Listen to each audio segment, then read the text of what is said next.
اور جو تھانہ سٹی کے سب انسپیکٹر ہیں انہوں نے وقوعے کو غلط رنگ دیا، جبکہ ڈی ایچ کیو اسپتال میں پولیس کا جو خدمت کاؤنٹر تھا وہاں پہ تعینات سپاہی نے ان کے ساتھ بدتمیزی کی، وہاں پہ پولیس حکام آ گئے اور مبینہ طور پہ انہوں نے کہا کہ جب تک آپ سادے کاغذ پہ دستخط نہیں کرتے اور انگوٹھا نہیں لگاتے تو آپ کا علاج نہیں کروایا جائے گا۔ یہ ڈان کی سٹوری ہے، یہ سامنے آپ دیکھ سکتے ہیں، یہ ساری تفصیلات اس میں جو ہے وہ درج ہیں اس سٹوری کے اندر۔ اسی طرح یہ بھی درخواست میں موقف اپنایا گیا ہے کہ جو مقدمہ ہے ایف آئی آر میں 302 کے بجائے 322 کی جو دفاع ہے وہ شامل کی گئی ہے،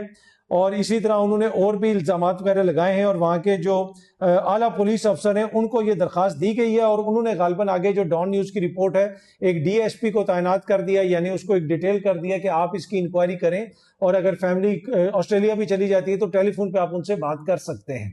تو یہ جناب وہ جو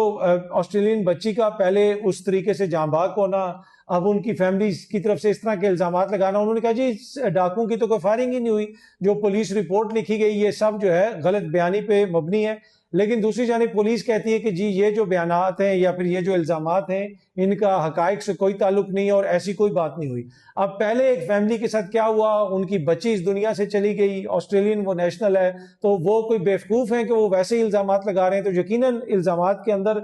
کچھ نہ کچھ وزن تو ہو سکتا ہے، لیکن حتمی طور پہ تو تبھی آپ کوئی رائے کام کر سکتے ہیں جب عدالت سے فیصلہ آئے، کوئی انکوائری وغیرہ ہو۔ لیکن جو سی سی ڈی کا کنڈکٹ ہے وہ کافی زیادہ زیر بحث ہے، اور ایک دفعہ ہم نے یہ بھی دیکھا کہ دوبارہ یہ بحث چل رہی ہے کہ جہاں پہ کوئی طاقتور آ جاتا ہے وہاں پہ سی سی ڈی جو ہے بالکل آپ کو نظر نہیں آتی۔ جو رضا ڈار جس کے اوپر مبینہ طور پہ الزام لگا کہ اس کے ساتھیوں نے زیادتی کی ہے غیر ملکی خواتین کے ساتھ، اگر ادھر کسی عام بندے کا نام ہوتا، کوئی غریب ہوتا تو اس کے ساتھ کیا سی سی ڈی کرتی، لیکن یہ کیس پولیس نے سی سی ڈی کو بھیجا ہی نہیں، تو وہ بھی ایک بہت بڑی جسے آپ کہہ سکتے ہیں پوائنٹ آف اس وقت ایک ڈسکشن ہے کہ جب یہ نظام کے اندر طاقتور ہمیشہ قانون سے اوپر ہوتا ہے تو اس طرح کے محکمے بنانے سے، اس طرح کے اقدامات کرنے سے کبھی بھی جو ہے وہ جرائم ختم نہیں ہو سکتے۔ اور میں ہمیشہ آپ کو کہتا ہوں یہ جو سی سی ڈی ہے، یہ ہے وہ ہے، اس طرح کے ڈپارٹمنٹ بنانے سے کبھی جرائم ختم نہیں ہوتے، آئین اور قانون کی عملداری سے جرائم ختم ہوتے ہیں۔ اگر اس طرح جرائم ختم ہوتے تو پوری دنیا میں ہر ترقی یافتہ ملک میں ایسی صورتحال ہوتی ہے، لیکن آپ کو پتا ہے کہ ایسی صورتحال نہیں ہے۔ تو اگر ہم نے جرائم کو ہمیشہ کے لیے ختم کرنا ہے اس کے لیے ضروری ہے کہ قانون کی نظر میں ہر کوئی برابر ہو۔ تو اب یہ بڑا ایک سنگین نوعیت کا الزام لگایا گیا آسٹریلین بچی جو سی سی ڈی کی فائرنگ سے ماری گئی تھی اس کے والد میں۔ تو آپ دیکھتے ہیں جناب کہ یہ جب انکوائری ہوگی اس میں کیا چیزیں سامنے آتی ہیں، جو بھی ڈیٹیل سامنے آئیں گی ہماری کوشش ہوگی کہ آپ کے ساتھ شیئر کی جائیں۔ بڑی مزیدار صورتحال ہے خیبر پختونخوا میں، پاکستان تحریک انصاف کے اوپر الزام لگا رہی ہے کل سے نون لیگ، بلکہ گزشتہ 2 روز سے نون لیگ بھی اور میڈیا کے کچھ لوگ بھی کہ جی پی ٹی آئی نے یہ قانون پاس کر دیا، پی ٹی آئی نے وہ قانون پاس کر دیا،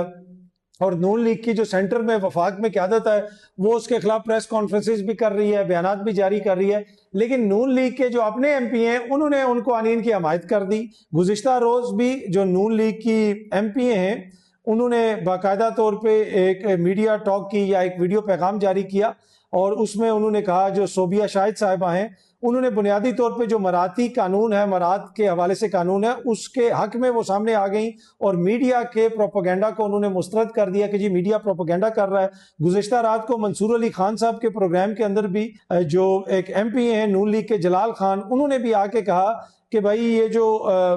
استحقاق بل ہے اس کی انہوں نے سپورٹ کی، اور انہوں نے کہا جی اختیار ولی صاحب کو شاید پتہ نہیں ہے اور مجھے نہیں پتا تھا کہ وہ پریس کانفرنس میں کس موضوع پہ بات کر رہے ہیں، لیکن یہ جو بل ہے ہم اس کی حمایت کرتے ہیں۔ تو وہ لوگ تو اس کی حمایت میں آگئے اور وفاق میں کس قسم کے بیانات دیے جا رہے تھے۔ تو جہاں پہ بھی مرات ملنی ہو، جہاں پہ بھی حکمران اشرافیہ کی کوئی بھی مسئلہ ہو تو یہ ساری جماعتیں جو ہیں ایک پیج پہ آ جاتی ہیں، مل کے جو ہے بانٹتی ہیں۔ لیکن ابھی بھی میں نے آپ کو جس طرح پہلے بھی بتایا تھا کہ اگر مرات کی بات کی جائے تو خیبر پختونخوا اسمبلی کے اندر تنخواہیں سب سے کم ہیں، اور باقی جتنی بھی اسمبلیاں ہیں ان سے کئی لاکھ کم ہیں، لیکن وہ لوگ جنہوں نے اپنی تنخواہیں کتنے 100% بڑھا لیں وہ وفاق میں بیٹھ کے اور دیگر صوبوں میں بیٹھ کے پی ٹی آئی کے اوپر تنقید کر رہے ہیں، جو میرے خیال میں ان کی جانب سے نہیں بنتی، ہاں ہماری جانب سے بنتی ہے، عام بندے کی جانب سے بنتی ہے کہ بھائی عوام کی کیا حالت ہے، آپ لوگ اپنی مراد میں اضافہ کر رہے ہیں، کیا عوام کو اس ملک میں کچھ ملے گا کہ سب کچھ حکمران طبقے نے آپس میں ہی بانٹنا ہے؟ تو ہماری طرف سے، عوام کی طرف سے تو اس کے اوپر تنقید ہو سکتی ہے، لیکن نون لیگ یا کسی اور حکومتی جماعت کے پاس اتنی اس وقت مورل اتھارٹی نہیں ہے کہ وہ اس معاملے کے اوپر کسی پہ تنقید کریں جس قسم کی قانون سازی اور مرات میں اضافہ وہ خود کر چکے ہیں۔ یہ سامنے آپ دیکھ سکتے ہیں جناب، کراچی میں جرائم کی شرح کتنی ہے یا کتنی نہیں ہے اس کا اندازہ آپ لگا لیں کہ ایک ماہ میں تقریباً 1700 شہریوں کے موبائل یعنی 1689 موبائل فونز چھینے گئے، 2419 موٹر سائیکلیں چوری ہوئیں، جون میں قتل کے 40 واقعات ہوئے، 8 گاڑیاں چھینی گئیں اور بھتہ خوری کے 9 مقدمات درج ہوئے۔ یہ جناب کراچی کے جون کے مہینے کی ایک مہینے کی صورتحال ہے،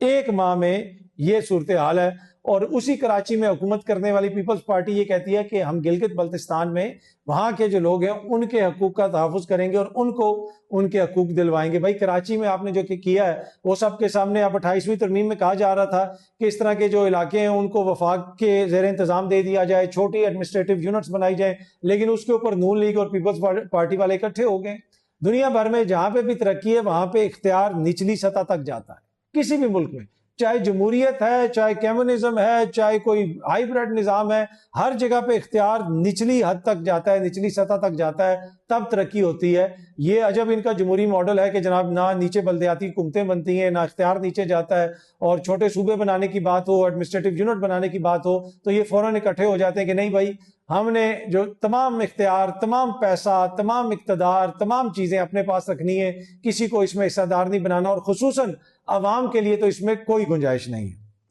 کل میں دیکھ رہا تھا جناب ایک ویڈیو بہت زیادہ وائرل ہوئی تھی سوشل میڈیا پہ، آپ پتہ نہیں یہ کب کی ویڈیو ہے، جس میں ایک شخص کہہ رہا تھا، وہ پنجاب کے کسی علاقے کا ذکر کر رہا تھا کہ جی اس اسپتال میں ہم آئے ہیں اور یہ ڈاکٹر صاحب ہمیں ایمبولینس نہیں دے رہے، یہ دیکھیں جی ڈاکٹر صاحب آپ بات کریں۔ وہ ینگ ڈاکٹر ہے، وہ آگے سے بیچارہ کہہ رہا تھا جی ہمارے پاس ایک ایمبولینس ہے جو ریسکیو والوں نے ہمیں دی ہوئی ہے اور وہ بھی ابھی باہر گئی ہوئی ہے، ان سے ہم نے پوچھا ہے، وہ یہ کہہ رہے ہیں کہ اگلے 2-3 گھنٹے وہ نہیں آ سکتی، تو لہٰذا ہم کہہ رہے ہیں کہ آپ اپنے مریض کو کسی اور ایمبولینس پہ ڈال کے لے جائیں۔ تو اب اس میں اس ڈاکٹر بیچارے کا کیا قصور؟ میرے خیال میں جس ایٹموسفیئر میں یہاں پہ ڈاکٹرز کام کرتے ہیں، نو ونڈر پھر وہ پلیب دے کے، ڈیفرنٹ ٹیسٹ دے کے، کوئی برطانیہ چلا جاتا ہے، کوئی امریکہ چلا جاتا ہے، کوئی مشرق وسطیٰ چلا جاتا ہے۔ اپنے پڑھے لکھے لوگوں کے ساتھ ہم سلوک کیا کرتے ہیں، کیسا ان کے ساتھ ہمارا بیہیویئر ہے، تو بھائی پھر وہ کیوں یہاں پہ رہیں گے؟ یہ لوگوں کو سمجھنے کی ضرورت ہے۔ اگر اسپتال میں کوئی سہولت نہیں ہے تو وہ ڈاکٹر کا، اس وارڈ بوائے کا، کوئی وہاں پہ نرس ہے، میل نرس ہے، فیمیل نرس ہے، وہاں پہ کوئی اور کام کرنے والا بندہ ہے، وہ اس کا قصور نہیں ہے، وہ ان حکمرانوں کا قصور ہے جو وہاں پہ وسائل نہیں دیتے۔ بس ان کو شوق ہوتا ہے کہ اسپتالوں کے باہر ہمارا نام لگ جائے، ہماری تختی لگ جائے، اندر کوئی سہولت ہو یا نہ ہو۔ تختی سے ایک اور چیز یاد آ گئی، یہ سامنے آپ دیکھ سکتے ہیں، یہ تختی نیچے گری ہوئی پڑی ہے اور یہ ایک اسپتال کے اوپر لگی ہوئی تختی تھی جس کو اتار دیا گیا، اور اس تختی کے اوپر نام لکھا ہوا ہے honourable Imran Khan, former prime minister, Islamic Republic of Pakistan, دسمبر 2022۔ اب یہ میاں والی کا ایک اسپتال ہے، چائلڈ ہاسپٹل ہے، مدر اینڈ چائلڈ ہاسپٹل، اس کا افتتاح کیا تھا سابق وزیر اعظم عمران احمد خان نیازی صاحب نے میاں والی کے عوام کے لیے، کیونکہ ان کا خود بھی تعلق میاں والی سے ہے، لیکن جب سے حکومت تبدیل ہوئی ہے اس عمران خان صاحب کی تختی وہاں سے اتار دی گئی ہے۔ بھائی یہ تختیاں اتارنے سے تو بیانیے نہیں بنتے نا، میں نے آپ کو پہلے بھی کہا ہے کہ بات یہاں پہ ہٹ جو کرتی ہے پھر وہ یہاں سے ٹریول کر کے جب یہاں تک چلی جاتی ہے پھر وہ نہیں نکل سکتی۔ یہ تختیاں، یہ تصویریں میٹر نہیں کرتی۔ یہ 1970، 80 اور 90 کی دہائی کی سیاست ہے جہاں پہ آپ سمجھتے ہیں کہ تختی لگانے سے عوام آپ کے پیچھے چل پڑے گی۔ ابھی جو ہے نا وہ تختیوں سے کوئی فرق نہیں پڑتا۔ پر اینی وے عمران خان صاحب کے نام کی یہ تختی اتار دی گئی اور اس کے اوپر بیرسٹر ابوذر سلمان نیازی صاحب نے یہ تصویر شیئر کی ہوئی ہے، سینئر قانون دان ہیں، یہ وہی قانون دان ہیں جنہوں نے لاہور ہائی کورٹ کے اندر ایک پٹیشن دائر کی ہوئی ہے کہ اپنی ذاتی تشہیر پہ مریم نواز صاحبہ نے کتنا پیسہ خرچ کیا عوام کا، اس کی تفصیلات دی جائیں۔ ہمیں متعلقہ ادارے تفصیلات نہیں دے رہے، اور اس حوالے سے غالباً لاہور ہائی کورٹ نے کوئی جو جسے آپ کہہ سکتے ہیں نوٹسز وغیرہ بھی جاری کیے ہوئے ہیں، تو اس کی بھی جو بھی آگے چل کے تفصیلات آتی ہیں تو وہ ہم آپ سے شیئر کریں گے۔ پر اینی وے ابوذر نیازی صاحب نے لکھا ہوا ہے کہ انتہائی شرم کا مقام ہے کہ یہ جو پلیک ہے جس میں عمران خان صاحب کا نام لکھا ہوا تھا، یہ 200 بیڈ کا اسپتال تھا، مدر اینڈ چائلڈ، اور ایک نرسنگ کالج تھا میاں والی میں، اس کو وہاں سے ان کی پلیٹ جو ان کی تختی ہے اس کو اتار دیا گیا۔ ہاسپٹل نے 3 ارب روپے کی قیمت میں مکمل ہونا تھا، اور یہ عمران خان صاحب کی طرف سے میاں والی کے لیے ایک پروجیکٹ تھا، میجر ہیلتھ کیئر فیسلٹی تھی، اور not only for the district but for the entire جو پورا سرگودا ڈویژن ہے اس کے لیے. لیکن اب ہوا یہ ہے کہ جو موجودہ حکومت ہے انہوں نے اسپتال کا جو انڈیپینڈنٹ سٹیٹس ہے اس کو بھی ختم کر دیا ہے, اس کو ڈسٹرکٹ ہیڈ کوارٹر اسپتال میں مرج کر دیا ہے, اور ان کے نام کی جو تختی ہے اس کو بھی اتار دیا ہے. اور آگے انہوں نے یہ بھی لکھا کہ this reflects an attempt to erase the identity and historical record of public projects initiated under his government. یعنی یہ کوشش ہے کہ عمران خان کے دور میں جو ترقیاتی کام وغیرہ ہوئے تھے ان کا ریکارڈ ختم کیا جائے. لیکن لوگ اتنے بیوقوف نہیں ہیں, لوگوں کو یاد رہتا ہے کہ کس نے کیا کام کیا. اچھا, یہ سامنے آپ دیکھ سکتے ہیں فواد چودھری صاحب کی ٹویٹ ہے, اور اپنی ٹویٹ کے اندر فواد چودھری صاحب نے مریم بی بی کی جو ایک ٹویٹ ہے اس کے اوپر کوٹ ٹویٹ کیا ہوا ہے. مریم بی بی نے لاہور کی گلیوں کے حوالے سے تصاویر شیئر کی ہوئی ہیں کہ پہلے گلی کی کیا حالت تھی اور اب گلی کی کیا حالت ہے. اس کے اوپر فواد چودھری نے لکھا ہوا ہے کہ پنجاب کی وزیر اعلیٰ ان کاموں کا کریڈٹ لے رہی ہیں جن کا کریڈٹ کونسلر لیتا ہے. یہ آپ کا ویژن ہے. mediocre such people have been imposed on this great province of Punjab. ٹھیک ہے, وہ یہ کہہ رہے ہیں کہ اس عظیم صوبے کے اوپر اتنے پست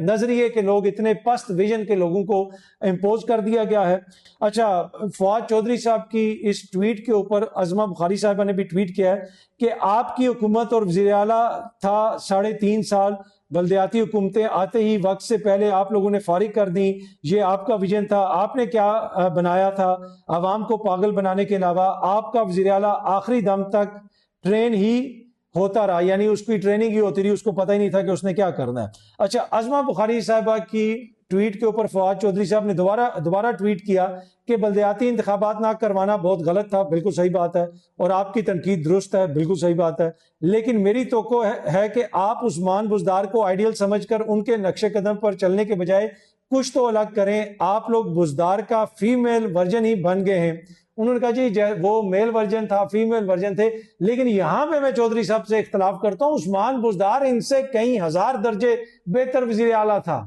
کیا عثمان بزدار کے دور میں یہ حالت تھی غریب بندے کی؟ کیا کسان کی یہ حالت تھی؟ کیا ایسے جناب ریڑیاں لوگوں کی توڑی جاتی تھیں؟ کسان, آپ کو یاد ہوگا کہ خوشحال تھا, اس کو گندم کا کیا ریٹ ملا تھا. اور جب الیکشنز ہوئے تھے عثمان بزدار کی وزارت اعلیٰ کے بعد, جب وہ 15-20 بندوں کو نائل قرار دیا گیا تھا, کتنی سیٹیں پی ٹی آئی نے جیتی تھیں اور کس جگہ سے وہ سیٹیں جیتی تھیں. تو عثمان بزدار کے بہت سارے مسائل ہو سکتے ہیں, لیکن عثمان بزدار ان کے مقابلے میں بہت بہتر تھا. آپ مجھے بتا دیں کہ عرصہ دراز شہباز شریف صاحب وزیر اعلیٰ رہے پنجاب کے, تو کون سا ایک ایسا محکمہ تھا جو انہوں نے آئیڈیل بنا دیا لیکن عثمان بزدار نے آ کے خراب کر دیا؟ ایک محکمے کا نام لے لیں. آج ادھر پولیس کا محکمہ دیکھ لیں, ایجوکیشن کا محکمہ دیکھ لیں, محکمہ مال دیکھ لیں, بتا دینا کہ کون سا ایسا وہاں پہ انقلاب برپا کر دیا تھا نون لیگ کی حکومت نے جس کو آ کے بزدار نے خراب کر دیا تھا. تو یہ ایک بیانیہ بنانے کی کوشش ہے. بزدار کی حکومت بھی کوئی آئیڈیل حکومت نہیں تھی, کچھ بھی ٹھیک نہیں ہوا, لیکن یہ تو اس سے بھی گئے گزرے ہیں. ان کو یہ رائٹ نہیں بنتا کہ یہ بزدار کے اوپر تنقید کریں. ہاں, ہمارا رائٹ بنتا ہے کہ ہم بزدار پہ تنقید کریں, ان پہ بھی کریں اور دیگر حکمرانوں پہ بھی کریں. تو یہ آپس میں ایک دوسرے کے اوپر تنقید کرنے کے میرا نہیں خیال کہ اہل ہیں کہ ایک دوسرے پہ تنقید کریں. باقی یہ جو اس لیول کی گلیاں, یہ کام, یہ کوئی وزیر اعلیٰ کا کام تھوڑا ہوتا ہے. دنیا بھر میں آپ جائیں, یہ کونسلر لیول کے لوگ کام کرتے ہیں. لیکن ہماری بدقسمتی یہ ہے کہ ایک گلی میں 4 اینٹیں لگوا کے بھی وہ صوبہ جس میں 9-10 کروڑ سے زیادہ آبادی ہے, وہاں کا وزیر اعلیٰ جو ہے وہ گلی بنانے کا کریڈٹ بھی خود لینا چاہتا ہے. بہت جلد آپ سب دوستوں سے دوبارہ ملاقات ہوگی. Thank you very much.